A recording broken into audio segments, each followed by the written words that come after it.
夏天到了，又可以放肆的吃小龙虾了。但每年吃的小龙虾口味都差不多，今年想研究个新吃法。今年趁便宜买了60斤，想看看取肉汆丸子能不能好吃。但是过程实在是太不顺利了。刚要接水刷虾的时候，我弟一不小心把盆踢倒了，我当时都懵了。我从来也没想过买好的虾居然要重新在家抓一遍，抓了2个小时，我心终于能消停干活了。结果又有新的意外发生了。刷虾的时候，我那个水管就没拿住，碰巧呲了这么一下。谁寻思这一下给大伙呲燃了，虾都不刷了，变成水上乐园了。等几个老嫂子洗完澡再出来的时候，就变成这个造型了。那天换号播，就是因为这会儿他们被认定为擦边女主播。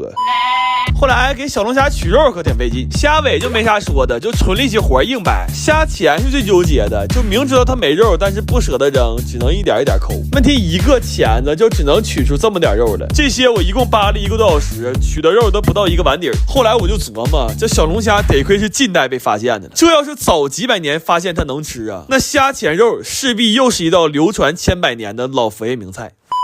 后来有点饿了，就做了个小龙虾酱拌面。我最近认识个品牌的 PR， 他看我们成天拉磨实在太可怜了，送了我一台维他命斯的破壁机。这机器贼猛，直接打整只带壳的龙虾都没问题。它1分钟能打37000转，打个果汁贼简单，可以直接放大块水果，而且整条鱼都可以直接打成鱼汤，没有渣，口感贼细腻，做任何菜都不在话下。然后吃完饭有点劲儿了，就直接给它都扒完了。55斤的小龙虾，一共就取出5斤5的肉。这丸子现在呀，全看怎么说呀。要说它是20块钱1斤小龙虾做的，听着有点一般；但要说它是200块钱1斤的虾仁做的，感觉肯定特别好吃。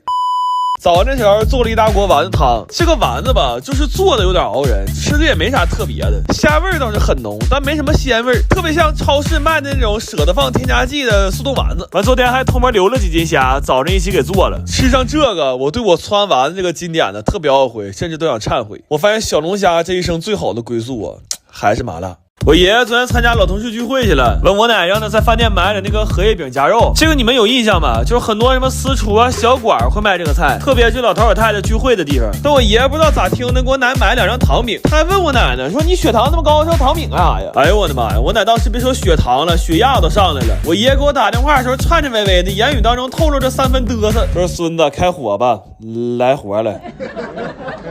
但是家里耳朵有毛病的不止我爷，我弟昨天把历史牙拔了，现在脸盘雀肿，眼眶雀青。我哥不知道咋听的，给做了一盘磨牙棒，我弟当时都懵了，说我他妈哪有牙可磨呀？后来我哥为了表示歉意，做了一碗菠菜丸子汤，我弟趁热喝了一口上牙糖烫2泡，这顿饭直接宣布少一副碗筷了。最近这个莓果提拉米苏太火了，我们村刚通网，我才刷着，但我们村快递有点太悻悻了，我看人都手指饼干，我这个属于是断指提拉米苏。完新买个大铁锅，我跟我哥都贼兴奋，就这玩意儿做饭才有感觉呢。做了个钢烤大鹅，最后拌了个沙拉，这沙拉里头放点牛油果和卧龙坚果，非常增香。卧龙这大坚果吃着可太香了，嘎嘣脆，贼好吃，而且搭配的特别有营养。过年追剧看电影啥的吃可太合适了。我给我奶买了不少，那过年哪能没坚果呢？咱说。而且这都独立包装的，你放茶几上干干净净的，也不用收拾。但你瞅这俩小子抢的啊！我说你俩还给我坚果吃没了，大年30你俩上我奶家给他嗑核桃去。来吧，上家了，翻牌、合肉、粉蒸、真豆、沙拉、波子、梅酥、大豆、馍棒、卧煎。这个番茄排骨啊，纯速成菜，教程我打一下啊，但人和人口味不一样。我哥这种愿意吃点酸的，恨不得把盘都舔了。像不像走个珍珠啊？过年了，朋友们，灯都挂上了，对联也贴上了。今天热热闹闹在家吃顿火锅。咱说找人来家吃火锅，最大的精髓不就是少准备多安排吗？安排这个买点这个，安排那个买点那个，一不留神就凑了一大桌子。我熬了点鸡骨牛骨汤当汤底儿，给辣锅做了一盘卤味，还炸了点酥肉。这2盘是单起个锅吃潮汕火锅的。过年虽然见不着钱账，但心里还是有。今天把家里所有能涮火锅的家伙事全都翻出来了。我试图计算出一个每个人都能吃到3个不同锅底的座位分布，但是失败了。我说咱边吃边挪吧，脑袋笨就得靠腿勤快了。我今天就属于是吃啥补啥了，这脑花不知道你们敢不敢吃啊？但我觉得辣锅涮汤是最近滋味的。然后老串座腿也累呀，我就来几个蟹腿，这大蟹棒一口吃进去，感觉腿灵活不少。这个麻酱就是比较常见的北方蘸料，什么都有，又厚又香。看我哥调这个辣锅啊，我心说这吃辣椒也太费肚了。完他说他儿子吃辣没有男子汉样，又给他儿子调了一锅，他儿子眼神里多少对这段关系产生了一点怀疑。但是这吃火锅屋里热呀，开窗户还冷，多亏家里这台美的舒适星了，一键换新风，家里一股火锅味儿，串着新鲜空气舒服多了。而且现在可以以旧换新风，至高能抵1000块钱呢。这空调还有个好处就是除味儿厉害，这10来个锅要不除味儿，那晚上睡觉之前再闻着可能就得饿呀。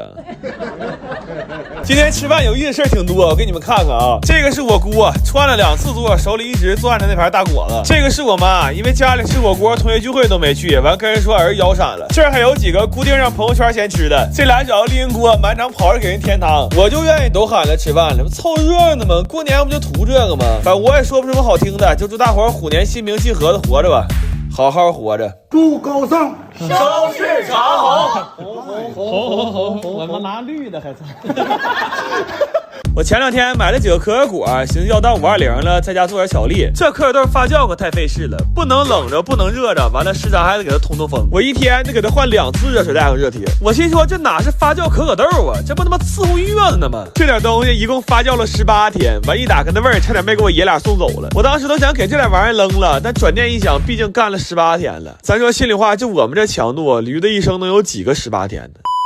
给这碗豆烘干、炒香、扒皮，整完都半夜了。不过石磨一拿出来，我们又开始兴奋了。我寻思这点豆磨半小时肯定完事儿了，但是人生无常啊，石磨太凉了，那磨一磨就堵死了。完加热还怕它炸了，好在我留了个后手，我还买了个石臼。但我纯是脑瓜让驴踢了，我买这玩意儿太大了，8斤的棒槌拎都拎不动。完了，我们用现有设备组了一道流水线，但就这速度磨呀，别说520了，7夕能吃上都算是烧了高翔了。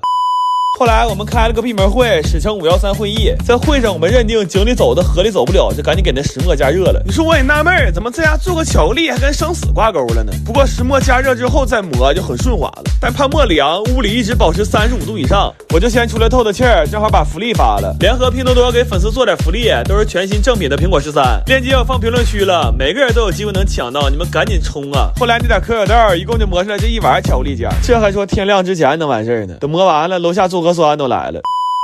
这个巧克力脱模了还是挺漂亮的，但吃之前我算了算账，买可可果花了320，相当于100块钱一板巧克力。我长这么大也没吃过这么贵的巧克力呀，而且是用了20天01夜，冒着被炸的风险做出来的纯手工巧克力呀。然后我们就怕它苦啊，熬的时候还加了一管炼乳，后来尝了一口，我气啊呀，那叫一个干难吃啊！我们甚至吃的时候还蘸了点炼乳，那都不行啊，那嚼一口就跟吃了一嘴中药渣子似的呀。就这么说吧，我后来喝了一瓶黄振龙，都喝出可乐味来了。我们出来泡温泉来了，现在都零上了，最适合泡雪地温泉了。一共3天2宿11顿饭，把吃喝拉撒都在这院里解决了，吃的准备的非常充分，家里厨房就剩点墙皮没打包了。反正我出来玩要吃的不可口，晚上睡觉之前我都得给自己磕仨。我感觉身上的每个器官都会谴责我，就是你他妈吃这破玩意儿，你带我出来干哈？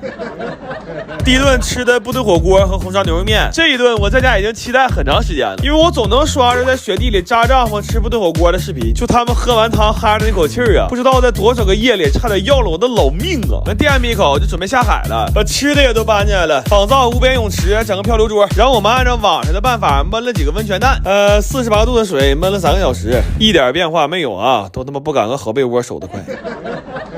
然后中午本来还准备了烤肉，但是泡上了都不愿意动弹了，就把本来是宵夜的海底捞自助火锅吃了。这一箱是趁拼多多零食季1块钱抢的，4盒麻辣口，4盒番茄口，味儿都贼正，肉还都是大块的呢。这整块吃都他妈没给我噎过去，平时1盒就30多，现在1块钱整一箱。链接放评论区了，趁着缺赶紧掏它。完吃完火锅，舒舒服服的泡点茶，这壶茶水绝对是东北洗浴里的灵魂。反不信你就看吧，在东北卖的这些茶叶里，得有一大半最终是在澡堂里没的。